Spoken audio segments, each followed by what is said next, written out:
This is a webinar for the IPMA Special Interest Group for Smarter Urban and Rural. You'll see there's a Q&A button at the bottom. If you have any questions on Khalid's presentation, please click it there and we'll get to it at the end of it. We'll have some time for interaction afterwards. I'm going to quickly say a few things on the special interest groups. The IPMA have got a few interest groups. We've got artificial intelligence, healthcare, innovation and change, mega projects, smarter urban rural, that's us, business agility, energy, diversity, equity, inclusion, PMO, environmental, social government, water, smarter university, and software. Go and check it out at sig.ipma.world.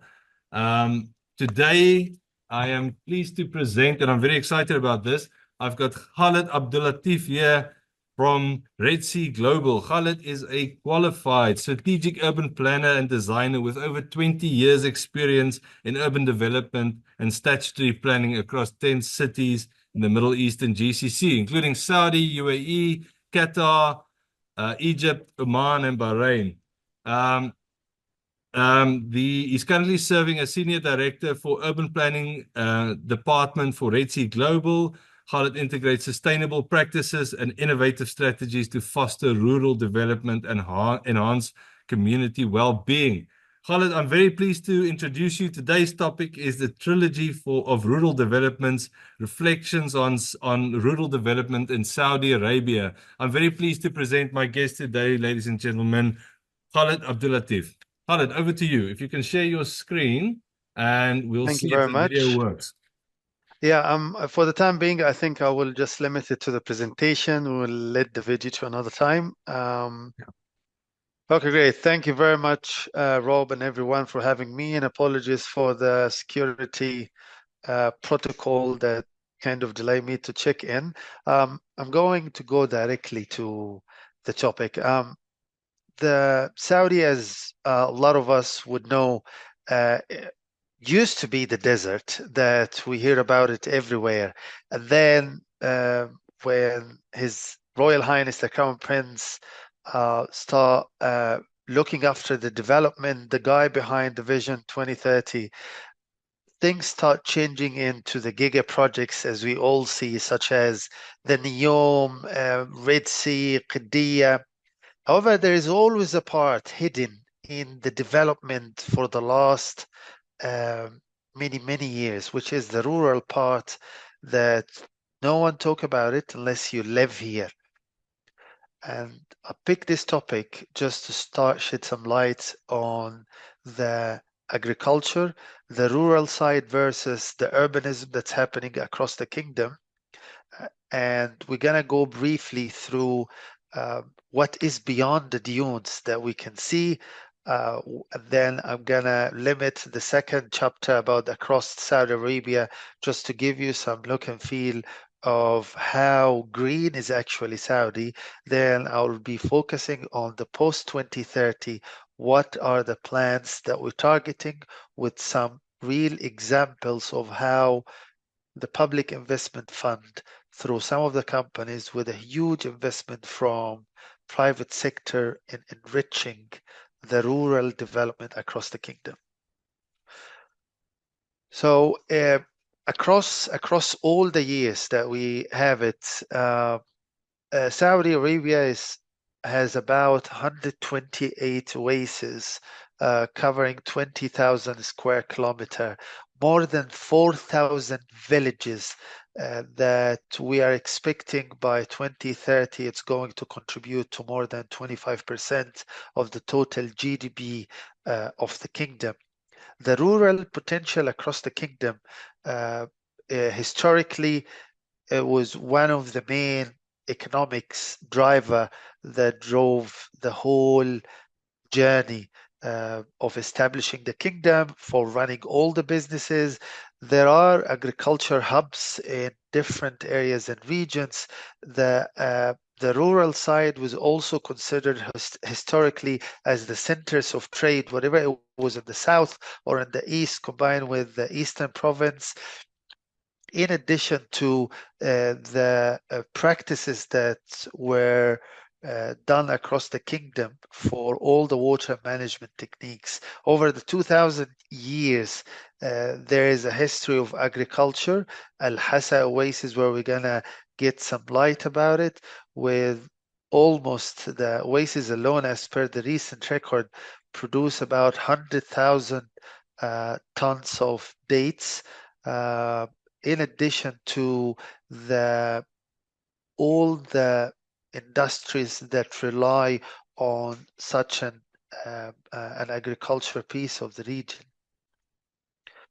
Uh, Moving on into how the rural side or the agriculture development help in generating that.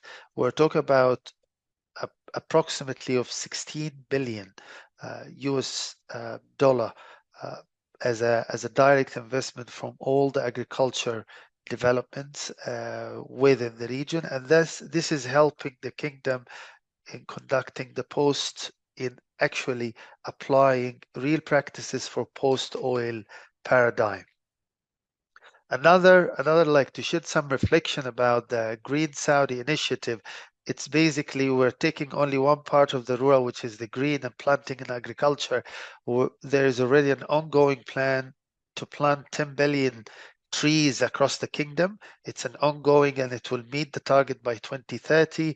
We'll also start the Ministry of Environment, Water and Agriculture across the kingdom, start building those agriculture hub within all the towns that we have.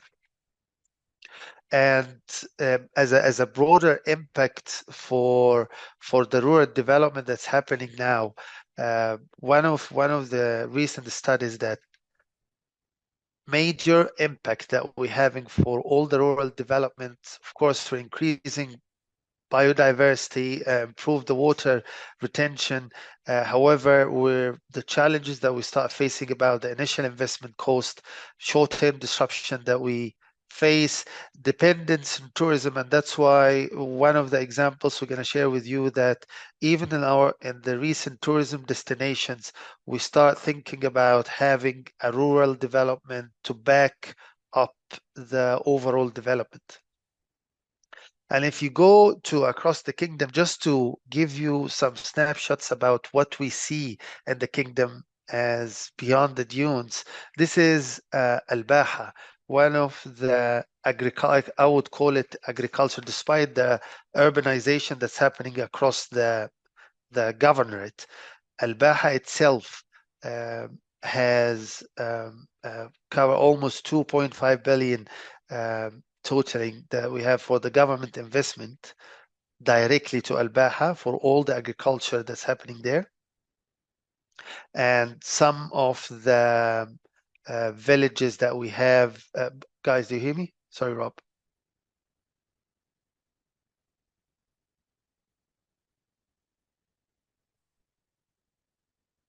Yeah.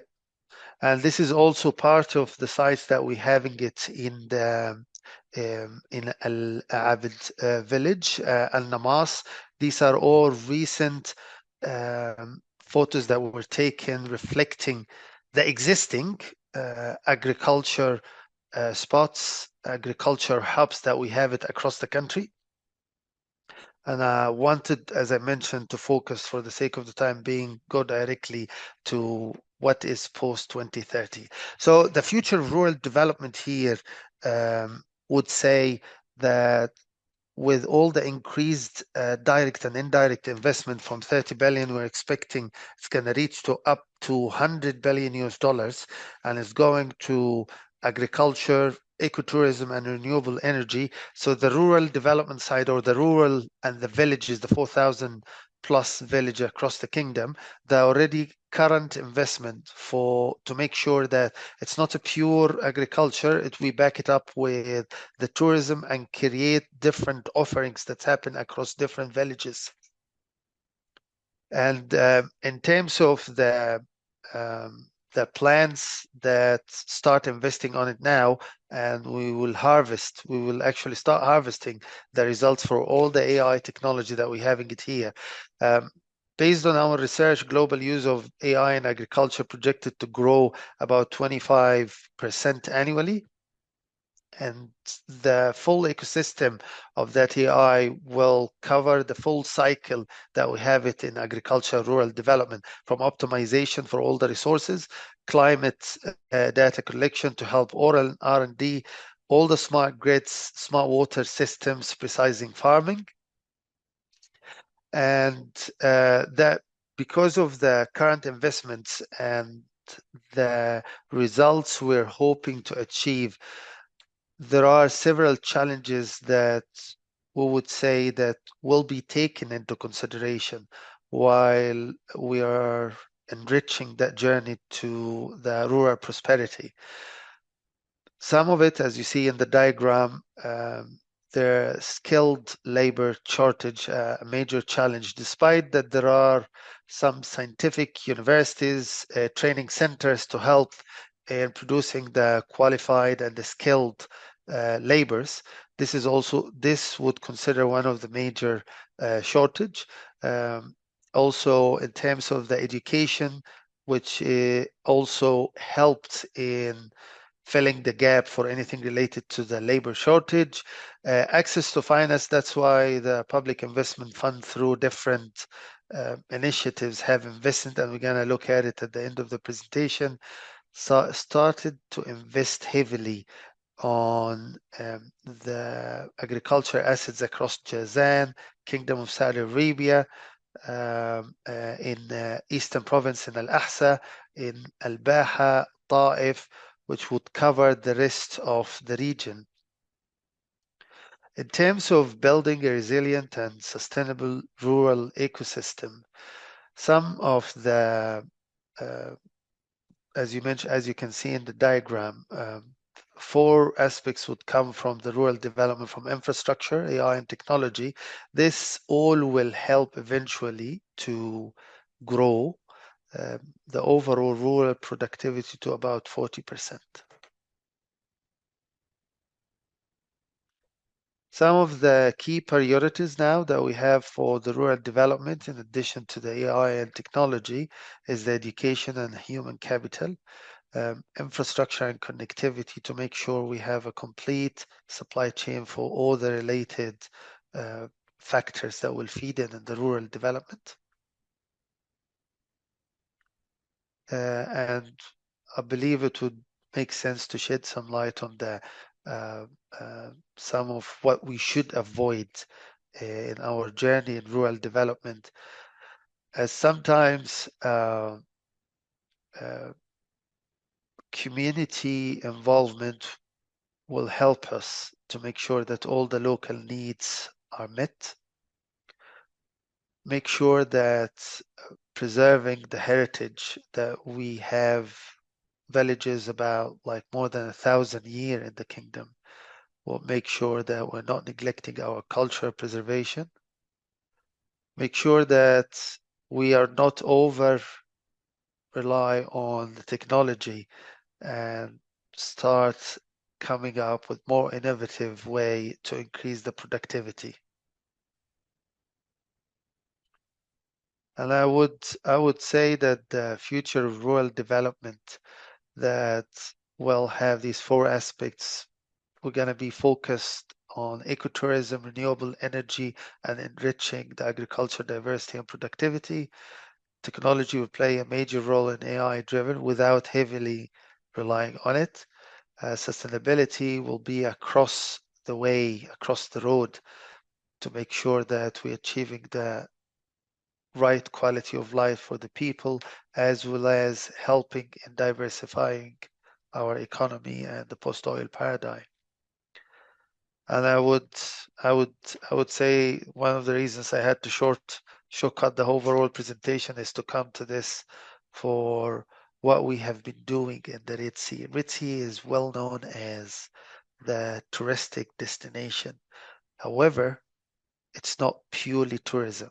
It's not purely looking into luxury hotels. There is a story behind it, and there is a huge investment in the community and rural development. So we are across the Red Sea. We're famous for the Red Sea and Amala destinations, one of the most ambitious tourism and hospitality in the development. Both destinations are part of the Vision 2030 across NEOM, as you can see it on the map. We are surrounded by towns that has a population that within 100 to 150,000 inhabitants. We are surrounded by heritage areas such as Al Ula, a heritage town. We are surrounded by one of the biggest reserves in the kingdom as the Prince Mohammed bin Salman Reserve. Due to that context, we had to take a very regenerative and unique approach in developing this tourism, relying on the rural side. A snapshot about the size that we're talking about. It's almost the size of Belgium, and it has a very good base of connectivity to major destinations globally. One of the key investment that we had the largest nursery within the region, almost 100 hectares.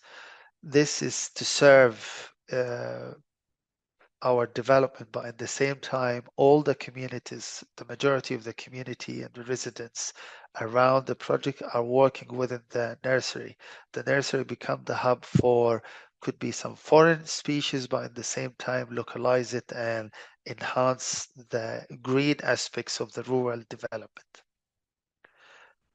Even with some of our future plants that we can see here in Amala. In Turtle Bay Marina Village, you can see in the back of it the agriculture investment that we have. Part of the investment that we did is private sector. Part of the public investment fund is heavily look at the renewable energy. We have 760,500 photovoltaic panels installed already, and what we are doing actually is that these stations and these power sources are serving the overall community to make sure that we are respecting the sensitive environment we are in and also complement to the targets of Saudi Vision 2030. Part of the initiatives or reflections we have been doing to enrich the rural development. As a company, we design a program, an app called Jawar. Jawar is the Arabic word for neighbors, and this has been used intensively and gradually by the residents within the project, and now start expanding that to even the residents of the communities like Umluj, Al Wajh, and the rest of the towns around us. One of the amazing initiatives that the company has supported is Tamala, an association to help and a society to help the local farms. Around 3,000 farms have been getting the required support from a direct investment, from a training, from making sure that the agriculture part of this rural areas will contribute, and the production that will come out of it will help and to serve our tourism development across the Red Sea. At the same time, as I mentioned, we have been focusing intensively on aligning with United Nations Sustainability Goals. And one of the key aspects that we believe in, whatever it was urbanized or rural, we need to make sure that it is carbon neutral, make sure that it's free of single-use plastics. We're starting with our destinations, but relying on all the rural aspects that we have across the development for all the towns and villages. This culture is growing gradually. 30% net positive conservation benefit, which will add an accumulative added value to the overall rural index within our area. 100% of renewable energy, as I presented earlier, for all the solar photovoltaic are mainly to serve the assets, the development that we have, and gradually this culture is going to impact positively the rest of the villages and towns. Also, we stopped doing any infill within the site. And I believe gradually all the recycling and to make sure that we complete the circular economy for all the villages around us. This also ensure that our development has contributed positively to the prosperity and the sensitive environment around us. And I hope that I didn't go that fast. I had to shortcut many things, but I believe that we are now in a call of action to empower the rural landscape, pioneering the growth of recreation and the recreation for Saudi Arabia. We have a very short presentation that I will, if you allow me, I will just go and share it. Here we go. Can you see? I can see it. Khaled, I can see. Okay, great.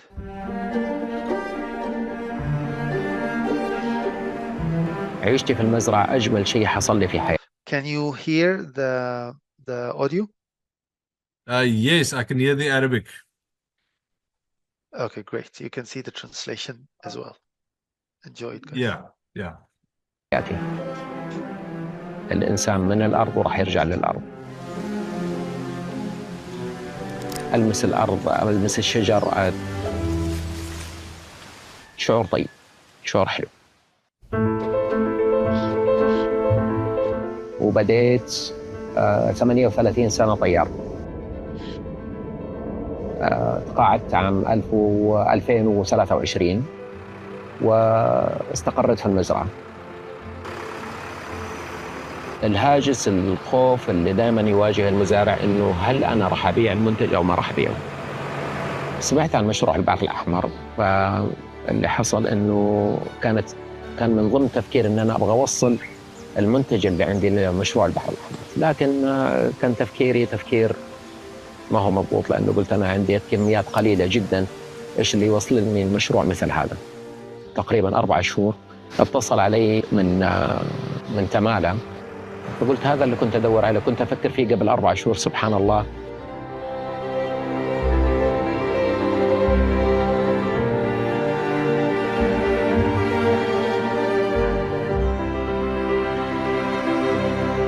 Tamala is a cooperative initiated by Red Sea Global in order to help the farmers to provide them with the best practice in farming and to bring them with awareness and education.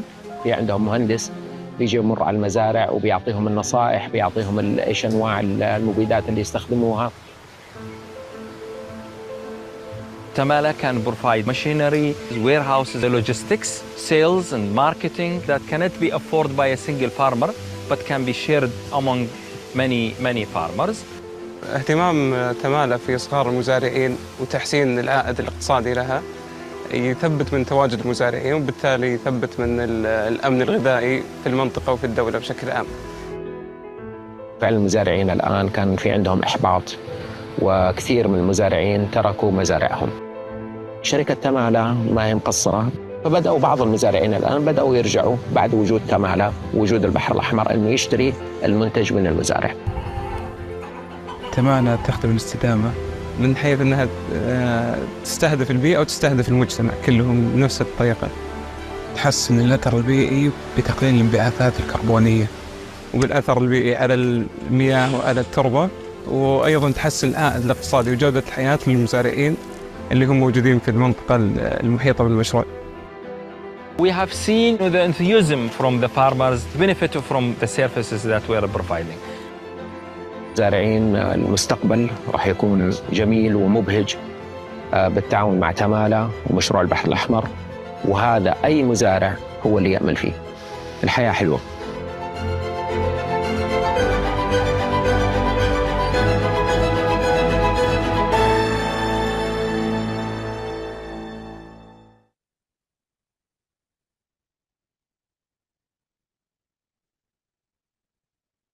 Thank you, guys. Thank you, Khaled.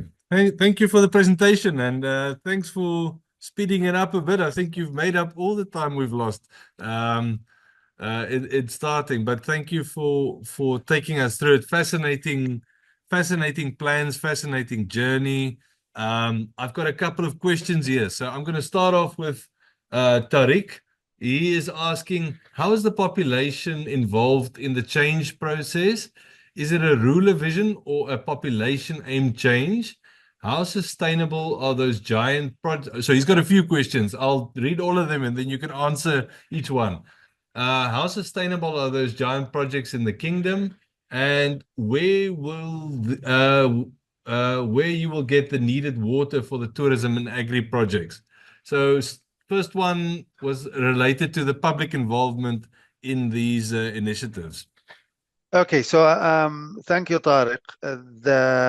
I think the video that we have just seen shared some of the participation we get from the community, because without the need from them, nothing will happen. Without actually reflecting their needs, as you mentioned, as you can recall from the video, there are needs to make sure that whatever they grow, it can be marketed properly to the right destinations and hospitality. So everything related to the rural development is actually based on the population need. There was a focus before about everything industrialized. There was a focus about pure hospitality construction, but the country has been working for years to make sure that they fulfill their needs. So in terms of participation is strong. Another also maybe reply for the participation, the app that a master developer, Red Sea Global, produced to make sure they can expand the coverage area or the reach out, to make sure they can reach out to the right population and expand it more and more. I think this is, if that will be the first part of the question. The second part, it is a rural vision, or it is also a population aimed change. I'm not quite sure what do we mean here, but if I would consider that, are we looking to change the population? The Saudi itself, the demographic of Saudi, you have people, they have been living in villages for years. So it's already, we're not changing anything related to demography. We're relying on the capabilities, the expertise that the elders that have been passed for generation and generation. The country start investing through the public investment fund, through to make sure that they fulfill the supply chain, make sure there is the right funding, the right loan for the farmers, and to make sure that we can market for there. Another example, in Jazan, the south of Saudi Arabia on the border of Yemen, it's a green mountain. And basically, the country for the last 10, 15 years changed the culture of specific type of plants that were planted there and crops to become one of the largest regions to produce coffee, the Jazani coffee now. And I know the public investment fund, they are working on other mechanisms to even export it. So this is, if you look to all the green mountains, there are a lot of coffee thinking behind that. That's the second part of your question. How sustainable are those giant projects in the kingdom? So if you've been following up on the recent media, everything is aligned with the United Nations Sustainable Development Goals. You can look into, because I know sustainability is a big term. When it comes to the LEED and certificates, it's a mandatory requirement for many giga projects to get LEED certified, and this is, I know it's not related directly to our project. In terms of renewable energy, as an example, as I mentioned, it's the largest solar photovoltaic farm in the region that's serving all the development of Red Sea and Amala. We are disconnected from the basic economy network and heavily relying on that, which is also sustainable. Look to what is happening now into the agriculture to make sure that, and the food security, to make sure whatever we plant, the crops we're going to harvest, to make sure that it will be used and utilized in our assets. And where you will get the needed water for those tourism and agriculture projects. One of the good things, the best things that Saudi, and I was happy to be and honored to be part of it, is all the studies, the strategic plans that came behind all these giga projects, all the investigation and the money were spent on R&D to make sure that we know exactly from where we're going to supply what we need, from where we're going to get our skilled forces, from where we're going to cover the operation cost of many of our projects. This is why I call Saudi is like paradise for planners and town planners to work, because the amount of studies start getting built to help supporting this is massive. So anything is getting built, it's well calculated when it comes to the consumption, whatever is going to produce, the impact over the environment, etc. I hope that somehow I cover your question, Tariq. The second one, which kind of AI technologies are used? So I'm not an AI or technology geek. However, one of the amazing efforts that me or the Ministry of Environment, Water and Agriculture have been doing, it's already mandatory because of the Saudi vision to make sure you're aligned. You have the right digital twin. You make sure that you incorporate everything related to the artificial intelligence while developing the right skills for the people. I believe something like this question, it would require another presentation, another preparation for that. Khalid, Can Doran, imagine. It looks like that's the questions, Khalid. Khalid is saying very interesting presentation. He's also asking, can you share the presentation? I don't know if that's possible, but what we do, Khalid, just to let you know, is that this is being recorded and we will post that on the IPMA SIG site. So you'll see there's all the recordings from our previous webinars are there, and yeah. all the information that Khalid presented you can find there. Okay. Khalid, just from my side, very interesting, and thank you very much. I'm glad we made it work today. Fascinating things happening in Saudi Arabia at the moment, and I can imagine it is a paradise for planners because you've got all these new cities that's being planned at the moment. And I like the focus on the rural. I think rural often gets neglected for cities, and this is where the heartland is, and this is where the people, as you say, people have been living there, doing what they're doing for many centuries. I've got a question for you in terms of infrastructure. You mentioned the multi-pronged approach to this rural development. And I can imagine one aspect being quite critical to this because it's both for tourism and for agriculture is water. What is I noticed you mentioned there's 128, I think, oases in the kingdom. And Uh-huh. is there any sort of plans around the water or concerns on water provision and sustainability in terms of the growth of these rural communities? Okay, so let me give it from another approach and answer your question. We had the strategy Vision 2030 that talks more about the conservation and the right water management policies that require in general across the kingdom. However, there are also the regional and sub-regional plans that have been going on now for a couple of years across the kingdom. It's a refreshing exercise for all the region within the kingdom to make sure that we are filling the gap between the top-down, bottom-up approach for all the planning aspects.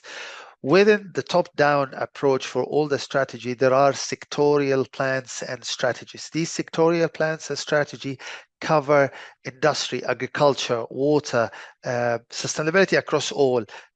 Even it dives deep into the cost of implementing such a strategy and what will be the sequence of phasing to make sure it's well implemented. It's not one thing that will fit all. You will see strategies focusing on water conservation. Other one look after innovation and water treatment. Other one looking into focus more into circularity within different regions. A place that is adjacent to a tourism development like the Red Sea that we have will look more into everything renewable, make sure that you actually regenerate your resources that we're going to have. Another area that if it's well urbanized somewhere near Riyadh, you will see a different water system and mechanism, and it's all governed by strategic plans across these sectors. Thank you, Khaled. That's it's good to hear that sustainability and this forward plan is front and center in these developments. I've got two more questions that's popped up. One is from Nazaruddin, is saying, can I use and share the slides presented by Khaled? Is it permitted? Just to note there, Nazaruddin, there's a recording on the IPMA site, which is a public site. But I'm not sure, Khaled, if you want to comment on that. I need to, for now, I would appreciate no, because I will communicate with you. I just need to get a confirmation from our PR about it. Okay. Okay. So Okay. just I will let you know by end of today. Okay. Thank you very much. And Suleiman is saying, very good webinar on water management needs cultural commitment from residents and citizens. Of course, in addition to other policies being implemented. So that's a comment from Suleiman there. And then Mohammed Ahmed is saying KSA plan for providing nuclear energy. When is it expecting and what is the progress? I don't know if you can comment on it's that. the right forum. No, I don't think it's the right forum. I need to prepare for such a question. Thank you. So Mohammed, unfortunately, we're not in the energy discussion today, but thank you for the question. We do have an IPMA SIG for energy, and I'm sure they will be having that discussion at some point in that SIG.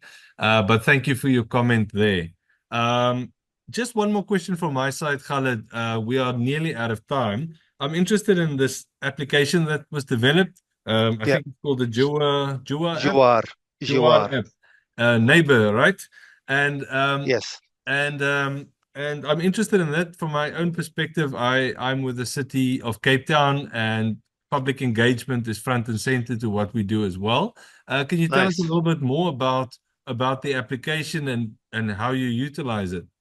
Okay, so this application I can link you with actually it has been developed in-house through the social development team. Despite we're a developer, master developer, but we have a very strong social development team to make sure it's well integrated with the community. It started with we need to find the best way to reach out to the communities. We do face-to-face integration, engagement with them, but at the same time to cope with the surrounding, because the area is getting developed fast, rapidly. Not like before. 7 years ago, there was no Red Sea project. Now Red Sea project, people start using heavily everything related to technology to reach to the master developer, to make sure that the master developer, when they want to invest in one of the towns, it's actually based on needs analysis, based on the required information. So Jawar app become a window for communication, a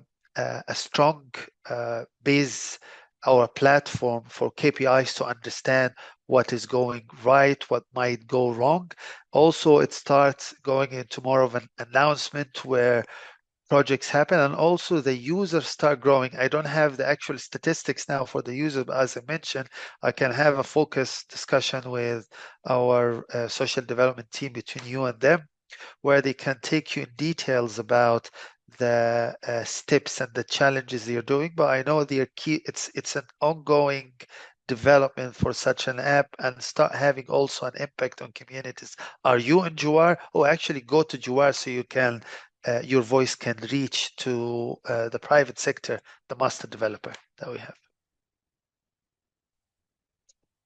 Oh, thank you. That's very interesting, Khaled. I see we are on the hour, so I am going to say thank you, Khaled. I just want to say to our attendees, you will get your badges at the end of this. Thank you for joining us this afternoon. Khaled, if you don't mind sticking around for a few minutes, if you have a few minutes, we didn't get a chance to chat before. Definitely. And thank you for coming. Shukran Khalid, for coming today and joining and sharing your very exciting work with us. Have a good afternoon, everyone.